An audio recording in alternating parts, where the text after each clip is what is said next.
नमस्कार दर्शकों, मैं हूं आकांक्षा मिश्रा और आज हम बात करने वाले हैं बिजनेस कंटिन्यूटी की सबसे महत्वपूर्ण कड़ी की बिजनेस इम्पैक्ट एनालिसिस यानी BIA के बारे में। जरा सोचिए, अगर आपकी कंपनी का सबसे जरूरी प्रोसेस अचानक बंद हो जाए, प्रोडक्शन रुक जाए, सर्वर क्रैश हो जाए, पेमेंट्स अटक जाए, तो क्या आपका बिजनेस सर्वाइव करेगा? एक दिन का नुकसान कितना होगा? अगर आपके पास इसका क्लियर जवाब नहीं है तो BIA आपके लिए बेहद जरूरी है। तो सबसे पहले जानते हैं कि BIA क्या है। बिजनेस इम्पैक्ट एनालिसिस एक स्ट्रक्चर्ड प्रोसेस है जिसमें ऑर्गेनाइजेशन ये पहचानती है कि उसके कौन से प्रोसेसेस सबसे क्रिटिकल हैं और उनके रुकने पर कितना फाइनेंशियल, ऑपरेशनल और रेप्यूटेशनल नुकसान हो सकता है।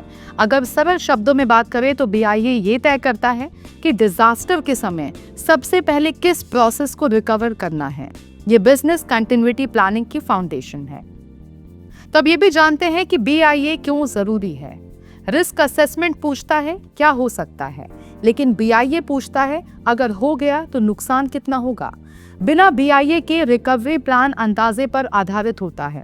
सही BIA मैनेजमेंट को क्लियर डेटा देता है ताकि रिसोर्सेज सही जगह लगाए जा सके और रिकवरी प्रायोरिटीज सही तय हो। अब BIA करने के मुख्य स्टेप्स। सबसे पहले स्कोप डिफाइन करें और डिपार्टमेंट से उनके क्रिटिकल प्रोसेसेस की जानकारी लें।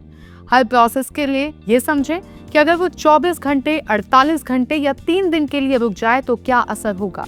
इम्पैक्ट को मेजरेबल बनाएं, जैसे revenue loss, penalty, customer dissatisfaction या लीगल इश्यूज।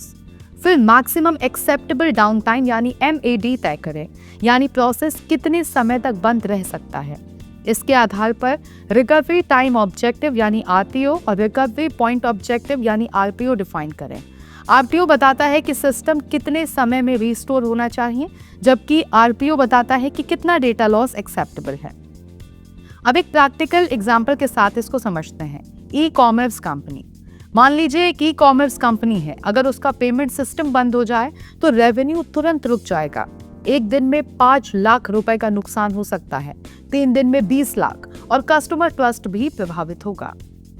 एनालिसिस के बाद मैनेजमेंट तय करता है कि पेमेंट सिस्टम का RTO 2 घंटे और RPO 15 मिनट होगा। अब बैकअप सर्वर और डेटा रेप्लिकेशन स्ट्रैटेजी उसी अनुसार प्लान की जाएगी। यही BIA का प्रैक्टिकल आउटकम है, डेटा के आधार पर decision.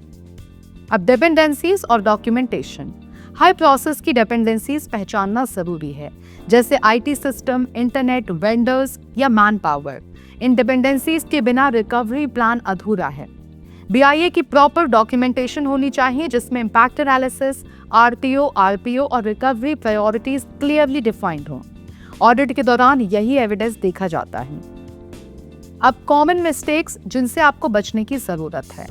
Guess work data, exaggerated impact, management involvement की कमी और रेगुलर रिव्यू ना करना, ये BIA को कमजोर बना देते हैं। BIA को रियलिस्टिक और रेगुलरली अपडेटेड रखना जरूरी है। तैयारी ही असली सुरक्षा है। तो दोस्तों, बिजनेस इम्पैक्ट एनालिसिस कोई फॉर्मल डॉक्यूमेंट भर नहीं है, बल्कि आपकी ऑर्गेनाइजेशन की सर्वाइवल स्ट्रैटेजी है। डिजास्टर कब आएगा ये हमारे कंट्रोल में नहीं है, लेकिन तैयार रहना हमारे कंट्रोल में है। सही BIA आज करेंगे तो कल आपका बिजनेस सुरक्षित रहेगा। अगर आपको ये सेशन यूजफुल लगा हो तो कमेंट में लिखें कि हम तैयार हैं। लाइक करें, शेयर करें और सब्सक्राइब करना बिल्कुल भी ना भूलें। हम फिर मिलेंगे ऐसे ही जानकारीपूर्ण वीडियो के साथ। तब तक के लिए आप देखते रहें TNB अकेडमी।